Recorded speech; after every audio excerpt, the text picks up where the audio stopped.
everyone. Joe's versus Pros, Week 10 NFL version. He's Raphael Esparza. I'm Scott Spreitzer. The Sharps went 2-1 last week on the games we spoke about, the Joes and Pros. We'll get to this week's in just a bit. And a free play on the big NFC West clash between the Seahawks and the Rams. Game of the week in the NFL. Hey, first, though, if you've yet to become a member over at DocSports.com, just want to give it a trial run, click on that link below the video. Get yourself set up for a free $60 account, which you can use on Raphael's daily packages, mine, or anybody else on the roster over at DocSports.com. It is as simple as that. Raphael, let's not bury the lead. Let's get right to the Seahawks-Rams clash on Sunday. Marquee game of the week for sure. Rams currently laying 1.5, total 55.5, and it just so happens to be a Joes versus Pros game along with it. Seattle getting 60% of the public money, while the Rams are getting 55% of the sharp action. What say you, sir? Yeah, I don't know why all that action's coming in on public of Seattle. Does the public not watch Seattle football? Because their defense is horrible. Buffalo blew them up, putting 44 points up, putting up 20 plus in a blink of an eye as I was watching that game. I just couldn't believe how easily Buffalo, who has struggled on offense at times, especially Josh Allen, who started off red hot, then faded a little. He looked like an MVP candidate against that Seahawks defense. So I don't understand what the public is doing. And I just think the public may be looking at the newspapers, the ESPN rankings, Seattle, Russell Wilson, blah, blah, blah, blah. But that defense is horrendous. And I have to say, defense wins big games like this. Look at Pittsburgh beating some big key games, Baltimore, Tennessee on their defense, and the Rams play defense. So I don't know why the public is all over Seattle, but they've been all over Seattle for the past couple of years. You've seen it in Vegas. Ticket counts always through the roof with Seattle. The books are always nervous about Seattle games because they're pretty much almost lopsided every time, especially on a key marquee game. But I'm sorry, public could be wrong in this one. The public has lost 2 out of 3 weeks. They might lose this one. You know, it was a situation last week where Josh Allen going into that game had almost looked like he was reverting back to his rookie season as far as his passing ability was concerned in the previous couple of games. And then he got just what the doctor ordered, as you mentioned, a Seattle defense that has not only had a lot of leaks and a lot of holes in it, but also a lot of banged up football players. So that is the argument. I mean, you made it for the Rams. It has to do with Seattle's defense. Keep going the way they are right now, and they're putting up some of the worst numbers we've seen in the history of the NFL. They've given up almost 1,300 yards of total offense in their last 3 games. And making matters worse this week, Raphael, I'm looking at Seattle's injury report right before we jumped on and shot this, but their current injury list on defense reads like a Leo Tolstoy novel. If you've ever read War and Peace, that's basically what you get when you read this injury list for the Seattle defense. It is long. It takes a little while to read it. The one thing for me is it's tough to ignore Russell Wilson's spread record when getting points. And this is the first time this year they're going to be a dog. And if you lock down on DK Metcalf, you got to deal with Tyler Lockett on the other side. I'm not going to give a side here because I think you made a great argument for why you should probably stay away from Seattle. But I think it's a situation where you're going to see a lot of points. And I know that spread is high, 55.5. But I think the over plays in here. I do believe the Rams will be able to move the football. And at the same time, until Seattle proves it can stop a decent offense or a mediocre offense for that matter, it's tough to play this team under the total. Yeah, I couldn't agree with you on the total. I think even though it looks high, but if you dig down deep into this game, I think it's going to see a lot of points. And I don't know about that injury report with War and Peace that you read. I read the cliff notes, so the injury report doesn't look that big to me because I was a big cheater in high school, so I read the cliff notes. One of my favorite things in high school were Cliff's Notes. And I'm not going to say whether I read the Tolstoy novel or not. I heard it was long. Broncos at Las Vegas as we jump into Joes versus Pros. Vegas laying 50.5. Real quick note on the total on this one. It dropped 2 points on Wednesday. Obviously, weather's not an issue. They're playing with a roof on the stadium. But as far as the Joes and Pros, 54% of the tickets on the Raiders, 57% of the sharp money on the Broncos plus the points. And a real quick note, the Raiders are 0-8 against the spread off back-to-back wins. That's the situation they are in this week. But this is a different Raiders team, Raphael, in 2020. Yeah, I agree. And the line mover you mentioned, it moved 2 points on a total. And I can tell you what offshore and globals did it. It moved around just as quickly as Vegas did. Some big money was coming in on wise guy action. So keep an eye on that. Like I said, you still have a couple more days until this game kicks off. So if you're a numbers guy like I am, you might have a nice middle shot that they continues to flum around. This game is going to be interesting. This whole Raiders team, I'm totally in love with how they play, especially at a defense lately. Against the spread this year. A total 6 of the last 8 games have gone over. So I like this play on the Raiders.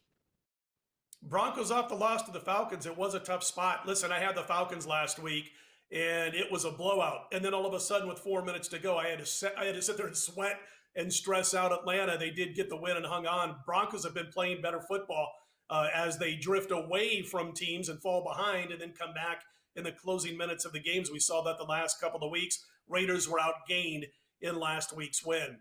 Final Joes versus Pros game. There's only these 3 right now as we speak. The 3 games we're talking about that are definite Joes versus Pros this week. Bills at the Cardinals. Cardinals laying 1.5 points, total 56. Over 60% of the tickets or the public on the Buffalo Bills. They are team du jour this week after the win over Seattle. 55% of the sharp action on the Arizona Cardinals. And Raphael, the Cardinals were in a terrific spot last week. They're taking on a team that gained $145, got outgained by 300 yards the previous week, but somehow won the football game. Goes on the road with a rookie quarterback making his first start, and the Cardinals fall flat on their face and lose the game when they had several chances to wrap it up and win. Your thoughts on this one?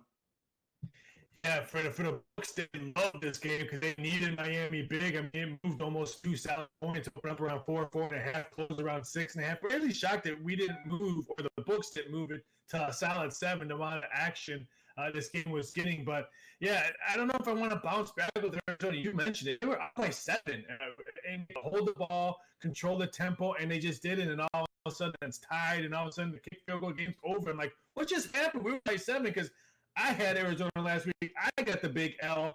I don't know if I can bounce back. That win against could be a big momentum builder with the Bills winning last week, beating the Seahawks. I don't know. This game is probably going to be a stay-away game for me because, listen, Buffalo's they've won 3 straight, and I know they beat New England, but that was a big emotional win, beating the guys that beat them up year after year after year. So what was that bringing in? Then you get a big momentum win against Seattle at home, and I know you beat the Jets 2 weeks ago, but I'm sorry, 3 wins in a row in the NFL is pretty tough to do. The momentum blow could carry on because I think Arizona, you said it, shot themselves in the foot last week. That was a big game for them. If they wanted to maybe make a playoffs run, I'm leaning towards the Bills on this one.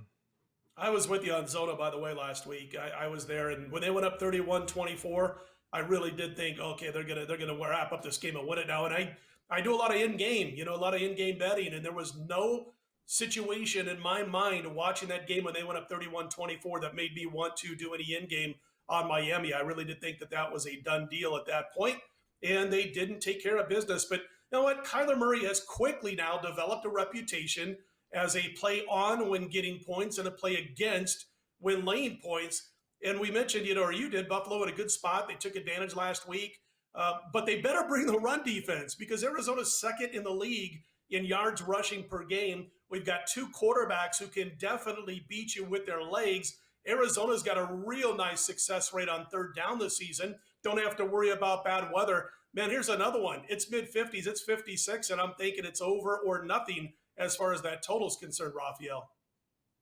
Yeah, the run defense scares me on that one. But if you look at who Arizona has played, they got to play the defense of Seattle, the defense of Dallas, the defense of the Jets. So it's not like they're playing some top defenses. I agree with you. The total could be a play here, especially with Arizona cashing back-to-back over tickets. Their games are always high scoring, and I gotta have to agree with Tua. I'm sorry, Murray might be the fastest quarterback in the NFL. When he hits a pocket and sits like with a football helmet on, running around, I can watch Kyle run around in the NFL all season long. I thought Lamar Jackson to watch, but I think Kyler Murray might be my favorite quarterback to watch run around and escape and just hit touchdowns like there's no tomorrow. He's fun to watch. I'm sure you know Vinny Malaiulo from your bookmaking days. And last year, I remember before the season began, his rookie season, And I had said to Vinny, I go, you're probably going to need the Cardinals every week, aren't you? And he goes, oh, you better believe it. And of course, the Cardinals come out and have a great season as far as the spread was concerned. So they're not an automatic go against. And last week was a bad hiccup. They got to get over that. Raphael, listen, I wanted to mention real quickly, I was able to cash the big 8-star game of the year last week with Iowa, which was real fun. The only problem, and I have to apologize to those who jumped on board, is that it was 35-0 in the second quarter. They never got to get their juices flowing. It was an easy winner. I wish they were all like that. The card this week, I tell everybody out there, be real careful, make sure to pay attention to COVID because we got games dropping off the schedule like crazy. But I think I'm going to have a good 7 games between college and the NFL starting on Thursday. What's your plan for the week? Yeah, I mean, besides watching the Masters, and we filmed this on Wednesday, so happy Veterans Day as well to people out there watching this and all that. So thank you for your service. But yeah, have a great card. Probably going to have anywhere between 5 to 6 football plays out there. But like I said, the Masters is this weekend. We have a great UFC card.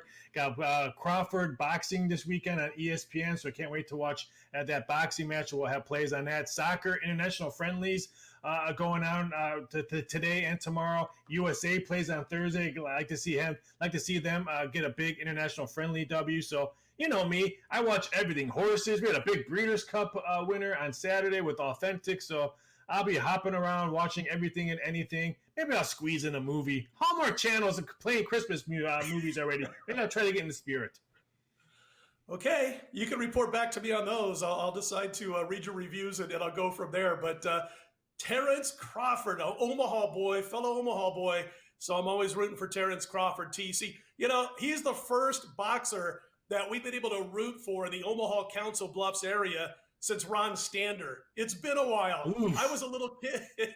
And so, listen, the cool thing about Crawford, he deals out the butchering rather than taking it as Stander used to back in the day. So, all right, everybody. Again, don't forget, if you have yet to become a member over at DocSports.com, just want to give it a trial run. It is a real cool way to do it. You click on the link below the video, you get that free $60 account, which you can then use on any of our daily package, any of the guys on the roster over at DocSports.com. For Raphael, I'm Scott.